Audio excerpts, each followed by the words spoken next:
ದಿನಾಂಕ 28/9/2025 ಅಂದರೆ ಮೊನ್ನೆ ರಾತ್ರಿ ಇಂಡಿಯಾ ಮತ್ತು ಪಾಕಿಸ್ತಾನ ಮ್ಯಾಚ್ ಇದ್ದಂಥ ಸಂದರ್ಭದಲ್ಲಿ ರಾತ್ರಿ ಯಾವುದೇ ಅಹಿತಕರ ಘಟನೆ ನಡೀಬಾರ್ದು ಅಂತ ನಮ್ಮ ಅಧಿಕಾರಿ ಸಿಬ್ಬಂದಿಗಳೆಲ್ಲ ರೌಂಡ್ಸಲ್ಲಿದ್ದರು.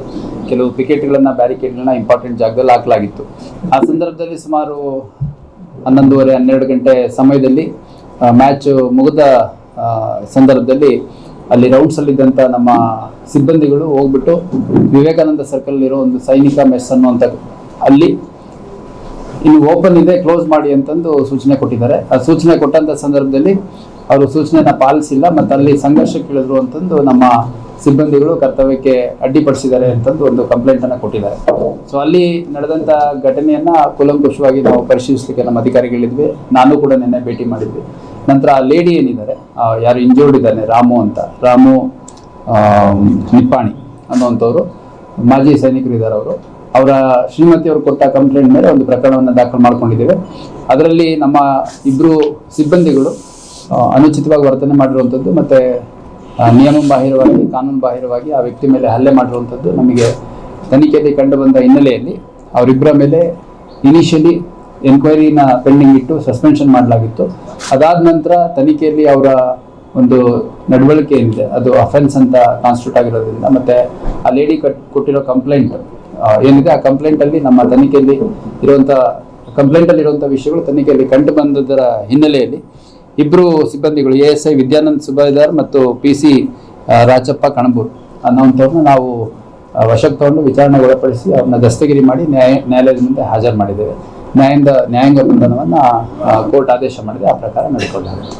ಅದೇ ರೀತಿ ನಮ್ಮ ಸಿಬ್ಬಂದಿ ಕೊಟ್ಟ ಒಂದು ಕಂಪ್ಲೇಂಟ್ ಕರ್ತವ್ಯಕ್ಕೆ ಅಡ್ಡಿಪಡಿಸಿದ್ರು ಮತ್ತು ಅದರಲ್ಲಿ ಒಬ್ಬ ಸಿಬ್ಬಂದಿ ರಾಚಪ್ಪ ಕಣಬೂರ್ ಅನ್ನುವಂಥ ಒಬ್ಬ ವ್ಯಕ್ತಿಗೆ ಅವರು ರಾಮು ನಿಪಾಣಿ ಅವರು ಹಲ್ಲೆ ಮಾಡಿದ್ರಿಂದ ಅವ್ರಿಗೂ ಕೂಡ ಇಂಜುರಿ ಆಗಿದೆ ಅಂತ ಅವರೊಂದು ಕಂಪ್ಲೇಂಟ್ ಕೊಟ್ಟಿದ್ದಾರೆ. ಅದು ಕೂಡ FIR ಮಾಡ್ಕೊಂಡಿದ್ವಿ.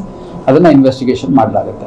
ಮತ್ತು ಭಾಳ ಸ್ಪಷ್ಟವಾಗಿ ನಾನೆಲ್ಲ ನಮ್ಮ ಅಧಿಕಾರಿ ಸಿಬ್ಬಂದಿಗಳಿಗೆ ಎಲ್ಲೇ ಈ ಥರ ಟೈಮ್ ಮೀರಿ ನಿಯಮ ಬಾಹಿರವಾಗಿ ಅಥವಾ ಸಮಯ ದಾಟಿ ಈ ಥರ ಯಾವುದಾದ್ರು ಅಂಗಡಿ ಮುಗ್ಗಟ್ಟುಗಳಿರ್ಬೋದು, ಬೇರೆ ಕಮರ್ಷಿಯಲ್ ಎಸ್ಟಾಬ್ಲಿಷ್ಮೆಂಟ್ಸ್ ಇರ್ಬೋದು, ಇವೆಲ್ಲ ಇದ್ದಂಥ ಸಂದರ್ಭದಲ್ಲಿ ನಿಯಮಗಳ ಪ್ರಕಾರ ಅದನ್ನು ಮುಚ್ಚಿಸಲಿಕ್ಕೆ ಸೂಚನೆ ಕೊಡೋದು ಅವಕಾಶ ಇದೆ.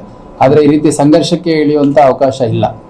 ಹಾಗಾಗಿ ನಮ್ಮ ಸಿಬ್ಬಂದಿಗಳಿಗೂ ಕೂಡ ನಮ್ಮ ಅಧಿಕಾರಿಗಳ ಮುಖಾಂತರ ಎಲ್ಲರಿಗೂ ಈ ವಿಷಯದ ಬಗ್ಗೆ ಮನವರಿಕೆ ಮಾಡಿಕೊಂಡಾಗಿದೆ.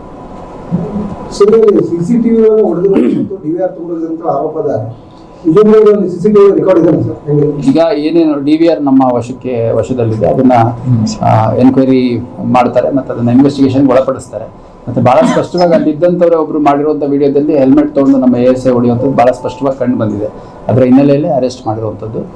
ಈಗ ಸಿಬ್ಬಂದಿಗಳಾಗಲಿ ಅಧಿಕಾರಿಗಳಾಗಲಿ ಯಾರೇ ಆಗಲಿ ಸಾರ್ವಜನಿಕರ ಜೊತೆ ಮಿಸ್ಬಿಹೇವ್ ಮಾಡಲಿಕ್ಕೆ ಅವಕಾಶ ಇಲ್ಲ. ಯಾವುದೇ ಕಾರಣಕ್ಕೂ ಮಿಸ್ಬಿಹೇವ್ ಮಾಡಬಾರ್ದು. ಯಾಕಂದರೆ ನಾವು ಅಧಿಕಾರಿಗಳಾಗಿ ಮತ್ತು ನಮ್ಮ ಇಲಾಖೆಯ 98-99% ಜನ ಸಾರ್ವಜನಿಕ ಹಿತದೃಷ್ಟಿಯಿಂದ ಹಗಲು ರಾತ್ರಿ ಕೆಲಸ ಮಾಡ್ತಿರ್ತಾರೆ.